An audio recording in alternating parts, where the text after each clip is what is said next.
Hello, how you doing? I hope you're having a great day.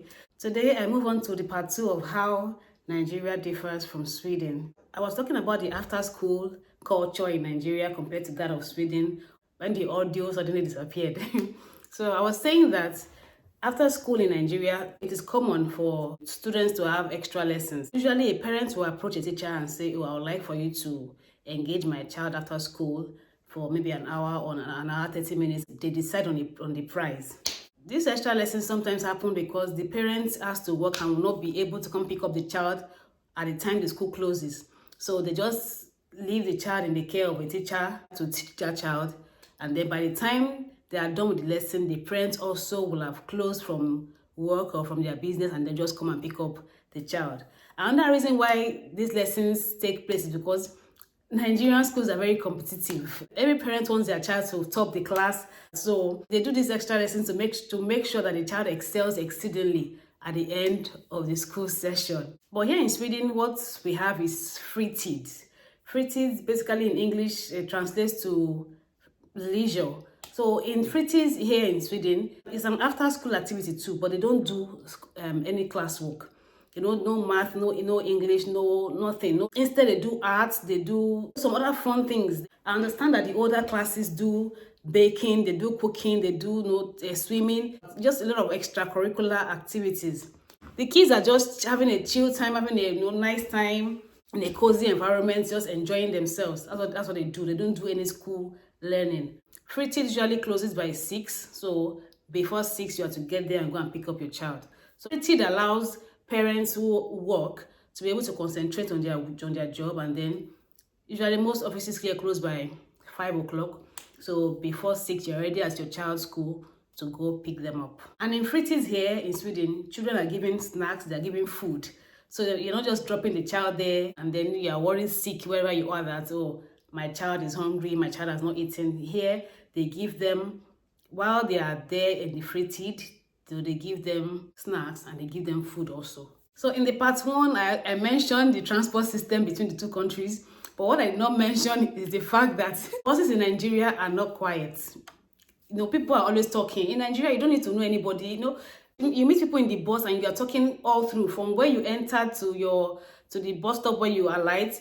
You are just talking all through, and you might not even see those people ever again. But while you're in that bus, you are communicating, and sometimes you're not even communicating; they are fighting. They are either fighting over change. Like I said, in Nigeria, you pay when you enter the bus, you pay the fare, and then if the amount you are giving is higher than the fare, the conductor will give you your change or balance. So sometimes this change causes problems. Either the conductor is not giving you your correct change, or acts as though he has forgotten that he needs to give you change, or sometimes because he doesn't have change either, he ties you to another passenger. Let's say the change is 15 naira for you and 15 naira for another passenger.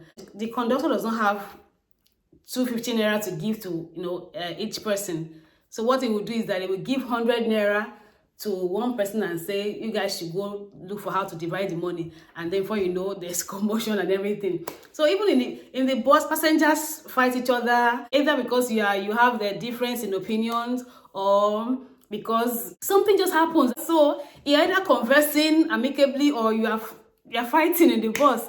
But here in Sweden, it's super chill. I remember vividly how surprised I was the first time I was in a bus in Sweden, and everybody was just on their phones, not just to themselves, just super chill. People talk on the phone, they are so quiet, it was just, it was fascinating to me because I'm like, wow, this is different from what I'm used to. Especially when you have teenagers, high school students, that you see them when they're in the company of their friends, and they get on the bus, they talk, they interact. Also here in Sweden, it is not uncommon for people to enter the bus and then not sit down beside you. There could be space beside you, but they'll rather stand. And sometimes they're even sitting beside you already. But once there's an empty seat somewhere else, they're going to move and go sit down there. Initially, I used to wonder, like, what's going on? But then I realized that it's just part of the Swedish culture. They don't want to bother anybody. They don't want to be a disturbance to you. So even if they're already sitting down beside you, once there's a free space somewhere else, they will go there and go and sit down. In fact, there was a time, maybe like my first month in Sweden, I was on the bus and then this guy came in and he was standing, and there was a seat beside me and a free space beside me. I was almost beckoning to the guy to come and sit down beside me. I had no idea that it was deliberate, that he didn't just want to sit beside me. Not because they're angry or anything. It's just, they don't want to bother. They don't like to bother anybody. Just, live and let's live. But in Nigeria, you don't even have the luxury of space in the bus. Nigeria is a very populous country. Nigeria is densely populated. The population of Sweden is 10 million or a little over 10 million. But in Nigeria, there are over 200 million people in Nigeria. So you can imagine, when you get on a bus, everywhere is full. You don't have the luxury of saying, I don't want to sit down beside this person, let me go and sit down somewhere else. Or you don't have that luxury. There are too many people waiting for the next available space to go and sit down. So you don't have that luxury of saying, you're being picky or something. No. In Nigeria, it is very popular to call out wrong behavior. Usually, adults call out the wrong behavior of younger ones. So you're on the streets in Nigeria, you're not properly dressed. Maybe you're dressed and your cleavage is out or your skirt is too short. You're going to say somebody who's going to say something about it, Even though the lines too are getting, blurred in Nigeria too, people are minding their business now because for whatever reason, but you still, at least you meet one person who will tell you, why are you dressed like this? Or you do something and somebody's telling you what you did is wrong. Somebody's going to call you out. Like it's not out of place. You're going to meet at least one person who will tell you what you have done is, no, you don't do this. They don't even have to know you. They don't have to know you. Somebody will tell you, oh, no, fine girl, why are you dressed like this? No, you're a responsible child. You're supposed to dress and cover your boobs and let your skirts be longer. You could meet somebody that will tell you in a very loving, gentle manner, and you could meet somebody who will tell you in a very rude manner. That's just, you can't do anything to them. You can't arrest people for that in Nigeria. But here in Sweden, you mind your business. You can't just go and meet people and start talking to them anyhow. It doesn't matter if you feel that what they are doing is wrong or whatever. You mind your business. You are not the boss of them. You are not the police. You are not the law. You're not the authority. So you mind your business. In fact, I see here in Sweden that there's a lot of when I enter the bus, most times I see young people, teenagers, or even sometimes young adults with their legs on the seat in front of them. And sometimes the chair gets so dirty. In fact, most times the chair gets so dirty that the next person cannot even sit down on it. And I'm thinking to myself, how will I dress looking so clean from my house and then I get onto the bus and I become dirty in the bus? You can't even get away with it in a place like Nigeria. You can't even try it because as you are raising your leg to put on that chair, people will call you out. You can't do it. Of course, when they call you out, you don't have to obey. You can even curse them out. You can even, you can start banding words, throwing words at each other. But somebody will definitely call you out on that wrong behavior. Because in Nigeria, we don't know how to mind our business. It's just, and it's not even from a place of bitterness or anything. It's just the way we are wired to look out for each other. So everybody is in each other's business. So if Nigerians perceive that something is wrong or it is bad behavior, they're going to call you out on it. Whether they know you or not, whether you are related to them or not. Of course, like I said, even in Nigeria now, the lines are getting blurred. People are being more mindful, probably because of modernity or, I don't know. So now, the call out is not as strong as it used to be. I don't know how to explain it. Like I know when I was growing up in Nigeria, you can't get away with bad behavior. But now, it's not so rigid. But you see, the older generation, they don't care. They don't care how you feel. They are still going to call you out. Those ones, they have nothing to worry about. You can't threaten them that you are going to sue them. You can't threaten them with anything. They will just say what's on their mind. There's this boldness that age gives to you. So those of the older generation, they will correct you. Once they perceive that what you're doing is wrong, you are not well dressed, you're not talking right, you are not acting right, they will call you out on it immediately. In Sweden, it is dark almost year round. Like 9 out of 12 months is dark. Both day and night, there's almost no difference. The period of light is so short.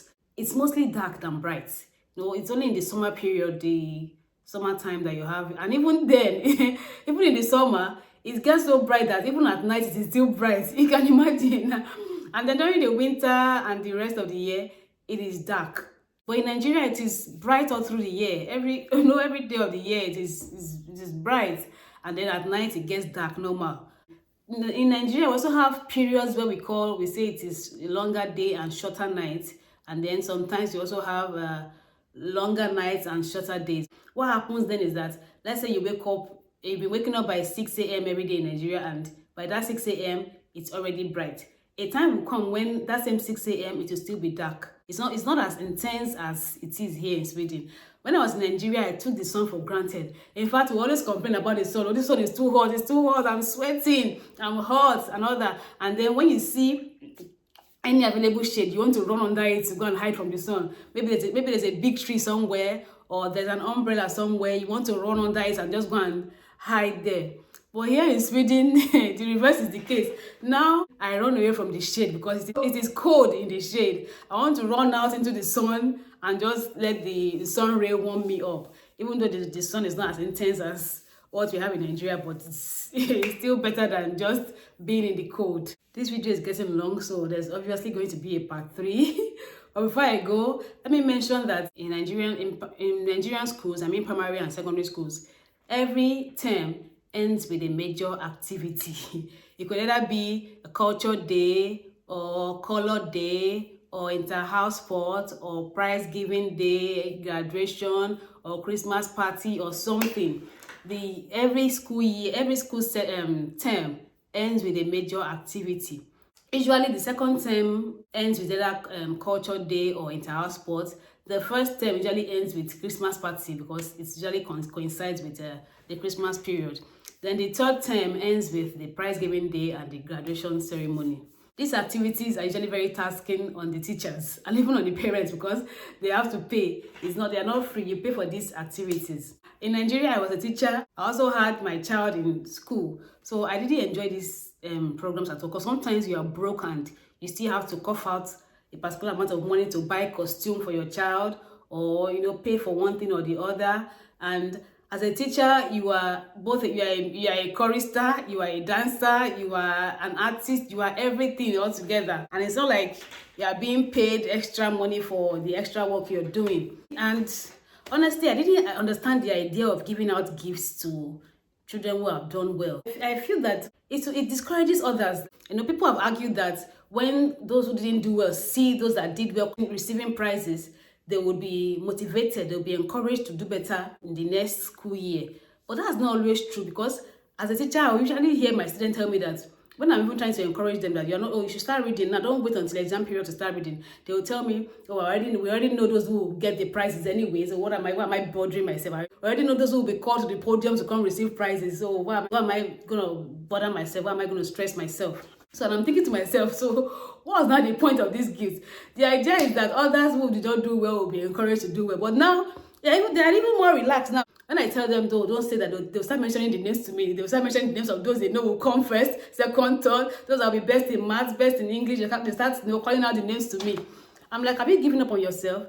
They say, Auntie, I'm just saying it as it is. I can't stress myself. I'm already doing the best I can. But here in Sweden, it is not so.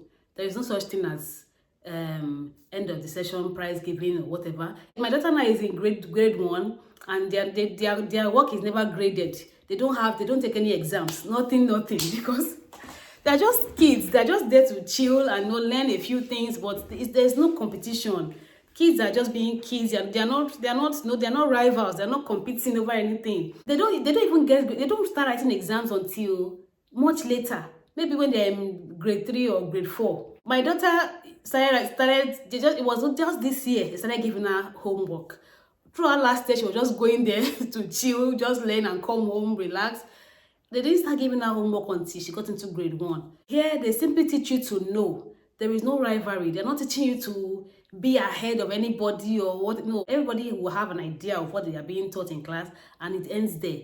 They are not grading you to say you're the best of the class or whatever. No, they don't. No, that does not happen here. So, and I really like the system here. Like I said before, I've never really liked the idea of this competition between kids, competition between school children. When I was a teacher then, I remember how my students were always, when it is time to collect a result, you will see them coming to my table. Oh, Mrs. What? How did I do? What did I get? What's my total score? And I'm thinking, what's all this pressure you're putting on yourself? Go and sit down, go and relax. They want to know who the person who is going to come first, who's going to be the best in math, who is the best in English. They are surrounding my table. It says, what have you marked? Have you marked her script? Have you marked the English script? Have you marked this script? Have you marked? Have you collated? Are you done with it? All that pressure for what? So I'll see you in the part 3. Thanks for stopping by.